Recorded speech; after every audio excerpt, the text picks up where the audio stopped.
പ്രിയപ്പെട്ടവരെ, നമസ്കാരം. നമ്മളിന്ന് ശ്രീനാരായണ ഗുരു ഓപ്പൺ യൂണിവേഴ്സിറ്റിയുടെ MA മലയാളം 2ാം സെമസ്റ്ററിലെ പ്രാചീന മധ്യകാല കവിതാ സാഹിത്യത്തിലെ വഞ്ചിപ്പാട്ട് എന്ന യൂണിറ്റാണ് പരിചയപ്പെടുന്നത്. ഒരു കാവ്യം കൊണ്ട് സാഹിത്യത്തിൽ ചിരപ്രതിഷ്ഠ നേടുക എന്ന അപൂർവമായ നേട്ടത്തിനുടമകളായ ചുരുക്കം പേരുകളിലൊന്നാണ് രാമപുരത്തു വാര്യർ. ഭാഗവതം ദശമസ്കന്ധത്തിലെ 86 ശ്ലോകങ്ങളിലൂടെ വിവരിക്കുന്ന കുചേല കഥയാണ് 349 ഈരടികളിൽ കുചേലവൃത്തം വഞ്ചിപ്പാട്ടായി രാമപുരത്തു വാര്യർ രചിച്ചിരിക്കുന്നത്. ഇതിൽ ഏതാണ്ട് 1/3 ഭാഗം വഞ്ചി രാജാവിൻ്റെയും തിരുവനന്തപുരത്തിൻ്റെയും വർണ്ണനകളും ശ്രീകൃഷ്ണൻ്റെ അവതാര ലീലകളും ഉള്ളടങ്ങുന്ന ആമുഖമാണ്. ഭാഗവതത്തിലെ ചില കാവ്യ സന്ദർഭങ്ങളും കഥാസൂചനകളും ഔചിത്യത്തോടെ വിട്ടുകളയുകയും ചിലവ കൂട്ടിച്ചേർക്കുകയും ചെയ്യുന്നുണ്ട്. നിത്യവും അന്നദാനം നടന്നുവരുന്ന വൈക്കം ക്ഷേത്രത്തിലെ പെരുംതൃക്കോവിലപ്പനെ തുതിച്ചുകൊണ്ടാണ് രാമപുരത്തു വാര്യർ തൻ്റെ കാവ്യം ആരംഭിക്കുന്നത്. പെരുംതൃക്കോവിലപ്പൻ എന്ന് പറയുന്നത് വൈക്കത്തപ്പനെ. അപ്പോൾ വൈക്കത്തപ്പനെ സ്തുതിച്ചുകൊണ്ടാണ് കുചേലവൃത്തം വഞ്ചിപ്പാട്ട് ആരംഭിക്കുന്നത്. വൈക്കത്തപ്പൻ്റെ കാരുണ്യവും തിരുവിതാംകൂർ മഹാരാജാവിൻ്റെ ദാനധർമാദികളും കൊണ്ട് കലിയുഗ ദോഷങ്ങൾ നമ്മെ ബാധിക്കാതിരിക്കുന്നത്. ത്രിമൂർത്തികളുടെ ഏക സ്വരൂപമാണല്ലോ മാർത്താണ്ഡദേവൻ. മാർത്താണ്ഡദേവൻ്റെ പേരോടുകൂടിയ മാർത്താണ്ഡ മഹാരാജാവ് മഹാവിഷ്ണുവിൻ്റെ അവതാരമായി തന്നെ വാര്യർ സങ്കല്പിക്കുന്നു. പണ്ഡിതന്മാരായ കവികളുടെയും ഗദ്യകാരന്മാരുടെയും കൃതികൾ ആസ്വദിച്ച് സഹൃദയനായ രാജാവ് തന്നോട് ആവശ്യപ്പെട്ടതനുസരിച്ച് വാണി ഗുണം കൊണ്ട് അനുഗ്രഹീതനായ രാജാവിന് തൻ്റെ പാട്ട് ഇമ്പമായി തീരാൻ പ്രാർത്ഥിച്ചുകൊണ്ടാണ് രാമപുരത്തു വാര്യർ കാവ്യരചനക്ക് മുതിർന്നത്.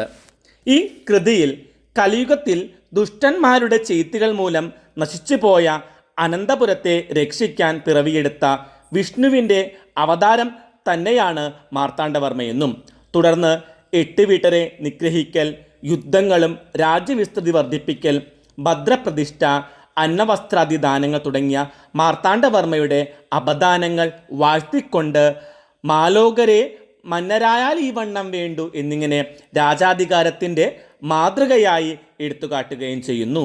തുടർന്ന് അനന്തപുരിയുടെ ശില്പവിശേഷങ്ങളെക്കുറിച്ച് കവിയുടെ വർണ്ണന, ഒറ്റക്കല്ലുകൊണ്ടുള്ള മുഖമണ്ഡപം, ബലിക്കല്ല്, വെൺശില പാകിയ തറ, പൊന്നിൻ്റെ കൊടിമരം, അതിൻ്റെ അഗ്രത്തിൽ കാണുന്ന ഗരുഡ വിഗ്രഹം, ശീവേലിപ്പന്തൽ, 100 കണക്കിന് മാളികകൾ, 4 വശത്തും കാണുന്ന ഗോപുരങ്ങൾ എന്നിവയെല്ലാം പാപികളുടെ കണ്ണുകൾക്ക് മാത്രമേ കല്ലും മരവുമായി തോന്നുകയുള്ളൂ. പൂങ്കാവുകളും കിടങ്ങുകളും ചൂഴ്ന്നു നിൽക്കുന്ന അനന്തപുരിക്കടുത്ത് തന്നെയാണ് ഇന്ദ്രൻ്റെ അമരാവതി എന്നതുപോലെ ശോഭിക്കുന്ന വഞ്ചി രാജധാനിയും. ഭൂലോകത്തിലെ വൈകുണ്ഠമായി തീർന്നിരിക്കുന്ന അനന്തപുരിയിലെ മഹാവിഷ്ണുവിൻ്റെ അവതാര കർമ്മങ്ങൾക്ക് അളവില്ല. അതിൽ അനവധി കർമ്മങ്ങൾക്കുടമയായ കൃഷ്ണൻ്റെ ഒരു കർമ്മത്തെ കുചേല കഥയെ ആഖ്യാനം ചെയ്യാനാണ് ശ്രമിക്കുന്നത് എന്നതാണ് കവിയുടെ ഭാവം. വള്ളംകളികൾക്ക് പാടുന്ന പാട്ടുകളാണ് വള്ളപ്പാട്ട് അഥവാ വഞ്ചിപ്പാട്ട്. വഞ്ചിപ്പാട്ടിൻ്റെ വൃത്തം നദോന്നതയാണ്. ഓരോ നാട്ടിലെ വഞ്ചിപ്പാട്ടിനും ഓരോ ഈണം കാണും. അത് ഓരോ കരയിലും തലമുറകളായി പകർന്നു വന്ന വഞ്ചിപ്പാട്ടിൻ്റെ ഈണമാണ്. ആറന്മുളയിലെ വഞ്ചിപ്പാട്ടിൻ്റെ ശൈലി രാമപുരത്തു വാര്യർ പിന്തുടർന്നു വന്ന നദോന്നതയുടെ താളത്തിലുള്ള വഞ്ചിപ്പാട്ടാണ്. ശ്രീകൃഷ്ണ ഭഗവാൻ അവതാര കാര്യങ്ങൾ സാധിച്ചുകൊണ്ട് പുത്ര പൗത്രമിത്രാദികളും മാമുനിമാരുമായി രാജധാനിയിൽ സസുഖം വാഴുന്ന കാലത്ത് തന്നോടൊപ്പം ഗുരുകുലവാസം ചെയ്തിരുന്ന സതീർത്ഥനായ കുചേലൻ ഭക്തി കൊണ്ട് ദാരിദ്ര്യ ദുഃഖത്തെ അതിജീവിച്ച് ഇല്ലത്ത് കഴിഞ്ഞു വന്നു. കുചേല പത്നിയാകട്ടെ അദ്ദേഹത്തോളം ലൗകിക വിരക്തി നേടിയിരുന്നതുമില്ല. ഭർത്തപരിചരണം സാധ്യമാകണമെങ്കിൽ പോലും ഭക്ഷണമില്ലാതെ കഴിയില്ല എന്ന് ഓർമ്മിപ്പിച്ചുകൊണ്ട് പത്നി ഇപ്രകാരം പറഞ്ഞു: ദാരിദ്ര്യ ദുഃഖത്തോളം വലിയ മറ്റൊരു ദുഃഖം ഭൂമിയിലില്ല. നമ്മുടെ ഇല്ലം തന്നെ നിലം പൊത്താറായിരിക്കുന്നു. പരമഭക്തിയിൽ മുഴുകിയിരിക്കുന്ന അങ്ങ് ഇതൊന്നും അറിയുന്നില്ല. സതീർത്ഥനും ലക്ഷ്മിപതിയുമായ ശ്രീകൃഷ്ണനെ ചെന്ന് കണ്ടാൽ ദുർവാരമായ നമ്മുടെ ദാരിദ്ര്യം ഒഴിഞ്ഞു പോകുന്നതാണ്. മാത്രമല്ല, ഗുരുഗൃഹത്തിൽ നിന്ന് പിരിഞ്ഞതിൽ പിന്നെ നിങ്ങൾ അദ്ദേഹത്തെ കണ്ടിട്ടുമില്ലല്ലോ. വെറുതെ ആർക്കും ഗുണം വരികയില്ല. അതുകൊണ്ട് കാലേ തന്നെ അങ്ങ് കൃഷ്ണസവിധത്തിലേക്ക് പുറപ്പെടൂ. പത്നിയുടെ നിർദ്ദേശത്തിനുള്ള കുചേലൻ്റെ മറുപടി മുതലുള്ള വരികളാണ് പാഠഭാഗം. പറഞ്ഞതങ്ങനെ തന്നെ പാതിരാവായല്ലോ പത്നി, കുറഞ്ഞൊന്നുറങ്ങട്ടെ ഞാൻ ഉലകിരേഴും. പത്നിയുടെ ആവശ്യപ്രകാരം ശ്രീകൃഷ്ണനെ കാണാൻ വേണ്ടി കുചേലൻ പ്രഭാതത്തിൽ തന്നെ ഇറങ്ങുകയാണ്. രാവിലെ തന്നെ ഈരേലുലകുവാസിയായ ഭഗവാനെ കാണാൻ ഞാൻ പുറപ്പെടുകയാണ്. മൂന്നുലകവും അടക്കി വാഴുന്ന ബബുരാൻ മഹാപ്രഭു തന്നെയാണ്. എങ്കിലും അദ്ദേഹത്തെ കാണാൻ സ്വഭവനത്തിൽ നിന്ന് പോകുമ്പോൾ വെറും കൈയോടെ പോകുന്നത് ഉചിതമല്ലല്ലോ. മൂന്നു ലോകവും അടക്കി വാഴുന്ന ശ്രീകൃഷ്ണ ഭഗവാനെ കാണാൻ പോകുമ്പോൾ വെറും കൈയോടെ പോകുന്നത് ഉചിതമല്ലല്ലോ എന്ന് വിചാരിച്ചിട്ട് പത്നിയോട് കുചേലൻ പറയുകയാണ്. അത് ഇബമോ എന്നുവെച്ചാൽ ആനയോ ഇലയോ അവലോ മലരോ നമ്മുടെ ശക്തിക്കനുസരിച്ച് എന്തുമാകാം. ലക്ഷ്മിപതിയായിട്ടുള്ള ഭഗവാന് അത് മതിയാകുന്നതാണ്. എന്ത് വേണമെന്നോർത്ത് നീ ദുഃഖിക്കാതെ പറഞ്ഞതിൽ ഏതെങ്കിലും ഒന്ന് ഉണ്ടാക്കുക. ഇപ്രകാരം ഭർത്താവിൻ്റെ വാക്ക് കേട്ടിട്ടനന്തരം വിപ്രഭാമിനി യാചിച്ചു കൊണ്ടുവന്ന ധാന്യം ആ രാത്രിയിൽ തന്നെ ഇടിച്ച് അവലാക്കി മാറ്റുന്നു. പ്രഭാതവന്ദനം കഴിഞ്ഞ് വന്ന കുചേലൻ ഭാര്യയുടെ പക്കൽ നിന്ന് കല്ലും നെല്ലുമെല്ലാം അടങ്ങിയ അവിൽപ്പൊതി വാങ്ങി ശ്രീകൃഷ്ണനെ കാണാനായി തൻ്റെ കാലക്കുടയുമെടുത്ത് കൃഷ്ണൻ്റെ അടുത്തേക്ക് യാത്രയാകുന്നു. കൃഷ്ണനാമങ്ങളുമായി യാത്ര തുടങ്ങിയ കുചേലന് വലതുവശം കേട്ട ചകോര പക്ഷിയുടെ കോലാഹലങ്ങൾ ശുഭശകുനമായി തീരുന്നു. യാത്രാവേളയിൽ ഉപ്പനെ കാണുന്നതും ശബ്ദം കേൾക്കുന്നതും ശുഭസൂചകമാണെന്നാണ് വിശ്വസിക്കുന്നത്. കൃഷ്ണഭക്തി നൽകുന്ന ആനന്ദ സമുദ്രത്തിൽ മുഴുകിയ കുചേലൻ ഒരു നാഴിക പോലും പാഴാക്കാതെ ഗ്രാമനഗരങ്ങളെ പിന്നിട്ട് യാത്ര ചെയ്തു. ശ്രീകൃഷ്ണ ദർശനത്തെയോർത്ത് രോമാഞ്ചമണിഞ്ഞ കുചേലൻ്റെ മനസ്സ് ചിന്താഭരിതമായി. നാളെ നാളെ എന്നായിട്ടു ഭഗവാനെ കാൺമാനിത്ര നാളും പുറപ്പെടാഞ്ഞ ഞാൻ നിന്നു ചെല്ലുമ്പോൾ. എത്രയോ നാളുകളായി ശ്രീകൃഷ്ണനെ കാണണമെന്ന് ആഗ്രഹമുണ്ടായിരുന്നു. ഇത്രയും നാളും കാണാതിരുന്നിട്ട് ചെല്ലുമ്പോൾ എന്തായിരിക്കും ശ്രീകൃഷ്ണന് തന്നോട് തോന്നുക? കരിമ്പനമേൽ താമര ഇതൾ ഏതാൽ എന്നതുപോലെ ഈ സമാഗമം നിശ്ചലമാകുമോ? കരിമ്പനമേൽ താമര ഇതൾ ഏതാൽ എന്നതുപോലെ താമര കൊണ്ടാൽ കരിമ്പനമേലിൽ ഒന്നും സംഭവിക്കുകയില്ല എന്നു മാത്രമല്ല, ശതം താമരപ്പൂവിന് തന്നെയായിരിക്കും. നാളീകം എന്നാൽ അസ്ത്രം അല്ലെങ്കിൽ താമരപ്പൂവ് എന്നർത്ഥം. അപ്പോൾ ഇവിടെ താമരപ്പൂവാകുന്ന അസ്ത്രം കരിമ്പനമേലെയ്താൽ കരിമ്പനക്ക് ഒന്നും സംഭവിക്കുകയില്ല, മറിച്ച് താമരപ്പൂവിനായിരിക്കും ക്ഷതമുണ്ടാവുക. അതുപോലെ കൃഷ്ണനോട് തന്നെ ആഗ്രഹം പറഞ്ഞാൽ സഫലമാകയില്ല എന്ന ചിന്തയാണ്. നാളിക നയനെന്തു തോന്നുമെന്നറിയില്ല, നാളിക നയനെന്ത് തോന്നുമെന്നറിയില്ല എന്ന സംശയവും കുചേലനുണ്ടാകുന്നു. കൃഷ്ണൻ ആവശ്യപ്പെട്ടിരുന്നുവെങ്കിലും ഗുരുദക്ഷിണയ്ക്ക് ശേഷം ഇത്രയും നാളായിട്ടും കൃഷ്ണനെ ഒന്ന് കാണാൻ സാധിച്ചില്ല. എൻ്റെ ദാരിദ്ര്യം തീർക്കുന്നതിനായി പ്രത്യേക ബന്ധങ്ങളൊന്നും അദ്ദേഹത്തിന് വേണ്ടതില്ല. നിത്യന്മാരായ ഈശ്വരന്മാർ ദാസ്യം, സഖ്യം തുടങ്ങിയ ലൗകിക ബന്ധങ്ങളെ ആശ്രയിക്കുകയില്ല.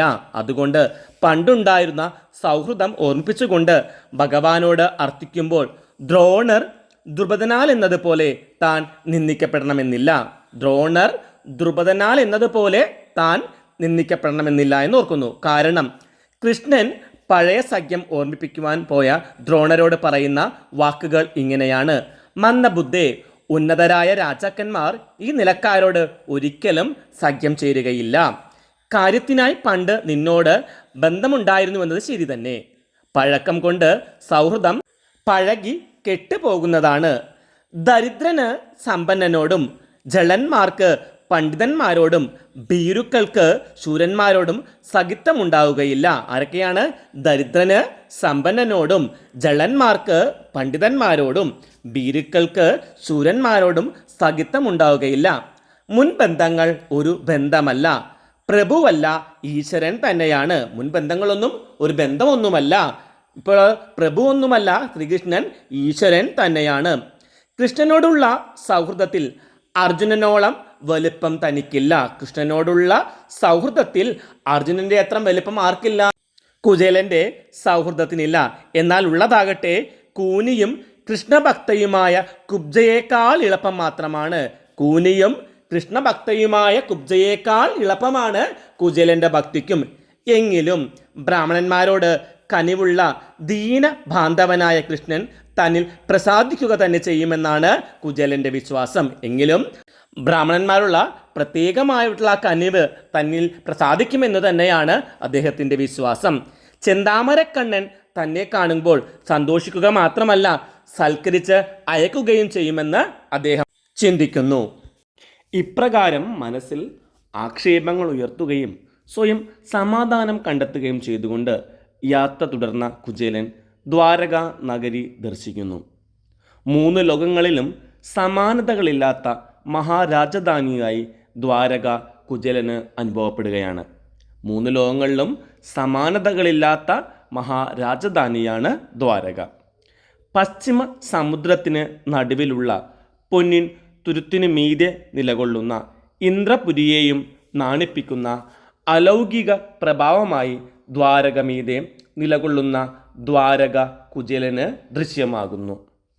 അമ്പരചുംബികളായ കോട്ടകൾ, കോട്ടക്കകത്ത് കണ്ണാടി പോലെ മിന്നുന്ന രത്നക്കൽത്തളങ്ങൾ, എണ്ണമറ്റ മതിലുകൾ, മകുടങ്ങൾ, 4 ദിക്കിലും അലങ്കാര ഗോപുരങ്ങൾ, ഗോപുരങ്ങളോട് ചേർന്ന് പാർശ്വങ്ങളിലായി ലക്ഷ്മി കടാക്ഷത്താൽ ധാന്യാദികൾ കൊണ്ട് സമൃദ്ധമായ അങ്ങാടികൾ. അങ്ങനെ കുചേലന് അത്ഭുതവും ആദരവും തോന്നുന്ന വിസ്മയ ദൃശ്യമായി ദ്വാരക മാറിയിരിക്കുന്നു.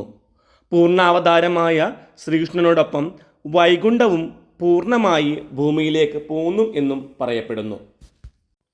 മുകുന്ദൻ്റെ പദമെൻ്റെ മനോമമായിരിക്കും മുകുരത്തിൽ കണ്ട പോലെ പറഞ്ഞുകൂടാ എന്ന കവിവാക്യത്തിൽ നിന്ന് അത് നമുക്ക് വ്യക്തമാകുന്നുണ്ട്. മഹാലക്ഷ്മിയുടെ പ്രതിരൂപങ്ങളായ 10,008 പത്നിമാർക്കുള്ള മന്ദിരങ്ങൾ, നന്ദഗോപപുത്രനായ ശ്രീകൃഷ്ണൻ്റെ പുത്രപൗത്രാദികളുടെ ഗൃഹങ്ങൾ, മധ്യമത്തനായ ബലരാമൻ്റെ ഗൃഹം, സ്വാത്വികനായ ഉദ്ധവരുടെ ഗൃഹം തുടങ്ങി ചിന്മയനായ കൃഷ്ണൻ്റെ ദ്വാരകയിൽ ഗൃഹമില്ലാതിടങ്ങളില്ല. എല്ലാ ഗൃഹങ്ങൾക്കും നിർമ്മലമായ പൂങ്കാവുകളും പൊയ്കകളും നർമ്മകേളികൾക്കുള്ള ഇടങ്ങളും ഉണ്ടായിരുന്നു. ദ്വാരകയിലുള്ള ഗൃഹങ്ങളുടെ എണ്ണം കണക്കാക്കാൻ സംഖ്യകൾ മതിയാകില്ലെന്നും താൽപ്പര്യം. കുചേലന് ദ്വാരകാപട്ടണം കണ്ടപ്പോൾ തന്നെ വിശപ്പും ദാഹവും അകന്നുവെന്ന് മാത്രമല്ല, ഭക്തി കൊണ്ടല്ലാതെ ശമിക്കുക ദുസാധ്യമായ സംസാര ദുഃഖവും അകന്നതായി അനുഭവപ്പെടുന്നു. ദ്വാരക ദർശനത്താൽ രോമാഞ്ചം പൂണ്ട് വിയർത്ത് കുളിച്ച് നടന്ന കുചേലനെ ഭഗവാൻ പ്രീതിയോടെ സ്വീകരിക്കുന്നു. മഹാദുരന്തങ്ങളിൽ പോലും ധീരനായി നിലകൊണ്ടിട്ടുള്ള ശ്രീകൃഷ്ണൻ പ്രിയ സതീർത്ഥനെ കണ്ട് കരഞ്ഞു. തുടർന്ന് അദ്ദേഹത്തിനെ ആനയിച്ച് തൽപ്പത്തിലിരുത്തി കുശലോക്തികൾ തുടങ്ങി. നന്മ നമുക്കതേയുള്ളൂ, ഗുരുകടാക്ഷം കൂടാതെ ജനസാഫല്യം വരുമോ ജനിച്ചാലാർക്കും എന്നിങ്ങനെ ഗുരുകുല ദിനങ്ങൾ അവർ അനുസ്മരിച്ചു. തുടർന്ന് കുചേലൻ കൊണ്ടുവന്ന അവിൽപ്പൊതി കൈക്കലാക്കി അതിൽ നിന്ന് ഒരു പിടിവാരി കൃഷ്ണൻ തിന്നുന്നു. 2ാമത്തെ പിടി വാങ്ങാനൊരുങ്ങുമ്പോൾ ലക്ഷ്മി ദേവി കൃഷ്ണനെ തടയുന്നു. മഹാലക്ഷ്മി ഐശ്വര്യത്തിൻ്റെ ദേവതയാണല്ലോ. കൃഷ്ണൻ തിന്നുന്ന അവൽ കുചേലന് ലഭിക്കുന്ന അനുഗ്രഹമാണ്. ഈ അനുഗ്രഹം ദരിദ്രനെ സംബന്ധിച്ച് സമ്പത്തിൻ്റെ രൂപത്തിലാണ് പ്രകടമാകുന്നത്. അപ്പോൾ കുചേലപത്നിയുടെ ദാസിയാകേണ്ടി വരുമോ താൻ എന്ന വാക്കുകളിൽ ലക്ഷ്മി ദേവിയുടെ ആശങ്കയും നർമ്മവുമുണ്ട്. അതിലുപരി പ്രിയതമയെപ്പോലും അപ്രധാനീകരിക്കുന്ന സതീർത്ഥ സ്നേഹത്തിൻ്റെ ശക്തിയും ഇവിടെ സൂചിപ്പിക്കുന്നുണ്ട്. തുടർന്ന് കുചേലൻ ദ്വാരകയിൽ നിന്ന് യാത്രയാകുന്നു. വഴിമധ്യയാണ് താൻ വന്ന കാര്യം കൃഷ്ണനോട് പറഞ്ഞില്ലല്ലോ എന്നോർക്കുന്നത്. ഇനി ഭാര്യയോട് താൻ എന്തു പറയുമെന്നോർത്ത് നടക്കുകയാണ്. പതിവ്രതയെ പട്ടിണിക്കിട്ട് ജന്മം വ്യർത്ഥമാക്കിയ പാപിക്ക് എങ്ങനെ മോക്ഷം ലഭിക്കാനാണ് എന്നിങ്ങനെയാണ് കുചേലൻ്റെ മനസ്സിലെ ചിന്തകൾ. എന്നാൽ കുചേലൻ കൃഷ്ണ അനുഗ്രഹത്താൽ കൃഷ്ണനേക്കാൾ സുന്ദരരൂപനായും ദാരിദ്ര്യമായ ഇല്ലം 2ാം ദ്വാരകയായും മാറുന്നു. തൻ്റെ ഇല്ലം കാണാതെ വഴിതെറ്റിയെന്ന് കരുതിയ കുചേലനെ കൊട്ടാര സദൃശമായ ഗൃഹത്തിൽ നിന്നും ലക്ഷ്മി സ്വരൂപയായ കുചേലപത്നി ഇറങ്ങി വന്നു സ്വീകരിക്കുന്നു. കുചേല ചിന്തകളും ദ്വാരകാ വർണ്ണനയും ഭാഗവതത്തെ അപേക്ഷിച്ച് കുചേലവൃത്തത്തിൽ പ്രാധാന്യത്തോടെ ഇടം പിടിക്കുന്നുണ്ട്. കുചേല കഥക്കോ കഥാപാത്രത്തിനോ മൗലികമായ മാറ്റമൊന്നും വരുത്താതെ സ്വാനുഭവങ്ങളിൽ നിന്നും ഉരുത്തിരിഞ്ഞ ദർശനം കഥയോടും കഥാപാത്രത്തോടും ചേർത്ത് അവതരിപ്പിക്കുകയാണ് വാര്യർ. കുചേലനെ പോലെ തന്നെ രാമപുരത്ത് വാര്യനും ദരിദ്രനും ഭക്തനുമായിരുന്നു. ദാരിദ്ര്യത്തിൻ്റെ ആഴവും പരപ്പും ആദി പോലെ അറിഞ്ഞ വാര്യർ തന്നെയാണ് പ്രഭുവായ കൃഷ്ണനെ കാണാൻ പുറപ്പെടുന്ന നിസ്വനായ കുചേലനെ അവതരിപ്പിക്കുന്നത്. സതീർത്ഥ്യനെങ്കിലും പ്രഭുവായ ഒരാളെ കാണാൻ പോകുമ്പോഴുള്ള മാനസികാവസ്ഥ, അയാൾ നൽകിയ സൽക്കാരം സ്വീകരിച്ച് തിരിച്ചു പോരുമ്പോൾ തൻ്റെ ദാരിദ്ര്യാവസ്ഥ പറയാൻ വിട്ടുപോയതിലുള്ള കുറ്റബോധം, ഭാര്യയോട് എന്ത് സമാധാനം പറയുമെന്ന ആശങ്ക തുടങ്ങിയ മനോഭാവങ്ങളെല്ലാം ആത്മാനുഭവത്തിൻ്റെ തീവ്രതയോടെ കുചേലവൃത്തത്തിൽ ആവിഷ്കരിക്കപ്പെട്ടതിൻ്റെ കാരണം മറ്റൊന്നുമല്ല. മുൻ കൃതികളേക്കാൾ കുചേലവൃത്തത്തിനുള്ള മെച്ചം കവിയെ സംബന്ധിച്ചിടത്തോളം അത് അത്യന്തം സ്വാനുഭൂതിയും ആത്മാർത്ഥതയും ഉരുകിച്ചേർന്ന ഒരു കൃതിയാണ് എന്നതാണ്. ആത്മപ്രകാശനം എന്ന പ്രയോഗം അർത്ഥപൂർണമാകുന്ന കൃതിയാണ് കുചേലവൃത്തം. ജീവിത യാഥാർത്ഥ്യങ്ങളെ റിയലിസ്റ്റിക് രീതിയിലാണ് വാര്യർ വർണ്ണിച്ചിട്ടുള്ളത്. സമൃദ്ധമായ രാജകൊട്ടാരങ്ങളും രാജകീയ പ്രൗഢിയോടെ നിലകൊള്ളുന്ന 7 നില മാളികകളും അതിൻ്റെ ആഡംബരപൂർണമായ മണിമുറ്റങ്ങളും ലക്ഷ്മി സൗഭാഗ്യം തികഞ്ഞ നഗരപാർശ്വങ്ങളും വാണിജ്യ കേന്ദ്രങ്ങളും അവതരിപ്പിക്കുമ്പോൾ തന്നെ അതിന് സമാന്തരമായി നനഞ്ഞൊലിഞ്ഞ് നശിക്കുന്ന കുടിലുകളും ഒട്ടിയ വയറും പട്ടിണിയുമായി കഴിയുന്ന കുട്ടികളും അവരുടെ ദൈന്യങ്ങളിൽ നൊന്തു കഴിയുന്ന മാതാപിതാക്കളുടെ നിസ്സഹായതയും ജീവിത യാഥാർത്ഥ്യമെന്ന നിലയിൽ വാര്യർ എടുത്തു കാണിച്ചു. ഭഗവത് നാമങ്ങളും ഭക്തിയുമായി ജീവിക്കുന്ന കുചേലൻ്റെ ഭക്തി പ്രഹർഷത്തെ വാഴ്ത്തുമ്പോഴും ദാരിദ്ര്യം എന്ന ഭൗതിക ജീവിത യാഥാർത്ഥ്യത്തെ കവി വിസ്മരിച്ചില്ല. അഹം ബ്രഹ്മം എന്ന ആത്മവാദം പോലെ തന്നെ പ്രധാനമാണ് അന്നേതി ബ്രഹ്മം, അന്നമാണ് ബ്രഹ്മം എന്ന ദർശനവും കുചേലവൃത്തം സമർത്ഥിക്കുന്നുണ്ട്. ഇല്ല ദാരിദ്ര്യാർത്തിയോളം വലുതായിട്ടുള്ളൊരാർത്തി എന്നത് വാര്യരുടെ കാവ്യദർശനവും ജീവിത ദർശനവുമായിരുന്നു. കുചേലവൃത്തത്തിൻ്റെ സാമൂഹിക പ്രസക്തിയും കാവ്യാരംഭത്തിൽ കവി സ്തുതിക്കുന്നുണ്ട്. അന്നദാന പ്രഭുവായ പെരും തൃക്കോവിലപ്പനെയാണ് കവി സ്തുതിക്കുന്നത്. മാർത്താണ്ഡവർമ്മ മഹാരാജാവിനെ പ്രകീർത്തിക്കുന്നതും അദ്ദേഹത്തിൻ്റെ അന്നവസ്ത്രാദിദാനത്തിൻ്റെ മഹത്വത്തിൻ്റെ പേരിലാണ്. മറ്റൊരു സന്ദർഭത്തിൽ പത്നി കുചേലനോളം വിരക്തയല്ലെന്നും ഭർത്താവിനെ ശുശ്രൂഷിക്കാനെങ്കിലും ഭക്ഷിച്ചാലേ ശക്തിയുണ്ടാവൂ എന്ന് കവി ഓർമ്മിപ്പിക്കുന്നുണ്ട്. സർവോപരി കാവ്യത്തിൻ്റെ ഫലശ്രുതിയും ധനധാന്യ സന്തതിയുണ്ടാകും എന്നത് തന്നെയാണ്. ജീവിതത്തിൽ സമ്പത്തിൻ്റെ പ്രാധാന്യം തന്നെയാണ് കുചേലവൃത്തത്തിൻ്റെ ഉൾപ്പൊരുൾ. സമ്പത്തും ഐശ്വര്യവും ഭക്തിക്ക് വിഘാതമല്ല, അത് മോക്ഷത്തിന് തടസ്സവുമല്ല. ആ നിലയിൽ കുചേലവൃത്തം റിയലിസത്തിനും പുരോഗമന നിലപാടുകൾക്കും മാർഗദീപമായി നിന്ന കൃതി എന്ന നിലയിൽ കുചേലവൃത്തം സാഹിത്യ ചരിത്രത്തിലിടം നേടുന്നു. കുചേലവൃത്തത്തിലെ ഭാഷ ലാളിത്യമുള്ളതാണ്. ദ്വാരകയിലേക്ക് പോകുന്ന കുചേലൻ്റെ ചിത്രം, കുചേല ചിന്തകളിൽ സ്വയം ഉയർത്തുന്ന ആക്ഷേപ സമാധാനങ്ങൾ, കൃഷ്ണൻ്റെ സ്നേഹാർദ്ദത എന്നിവയെല്ലാം ആസ്വാദ ഹൃദയത്തിൽ പതിയുന്ന ചിത്രങ്ങൾ തന്നെ. ഭാഷയുടെ ലളിത പദാവലികൾ, ലളിതമായ അലങ്കാര കൽപ്പനകൾ, ഭാവ മാധുര്യവും അസങ്കീർണവുമായ ബിംബകൽപ്പനകൾ, സർവോപരി ജീവിതസ്പർശിയും കളങ്കരഹിതവുമായ ആഖ്യാന ചാരുത, ഇതെല്ലാം കൊണ്ട് ഏറെ ശ്രദ്ധേയമാണ് കുചേലവൃത്തം വഞ്ചിപ്പാട്ട്. ലോകത്തിലെ ഏറ്റവും ഉത്കൃഷ്ടമായ സ്നേഹത്തിൻ്റെ സ്വരൂപം സൗഹൃദമാണെന്ന സത്യം സതീർത്ഥ്യ സമാഗമത്തിലൂടെ ഈ കാവ്യം സമർത്ഥിക്കുന്നു.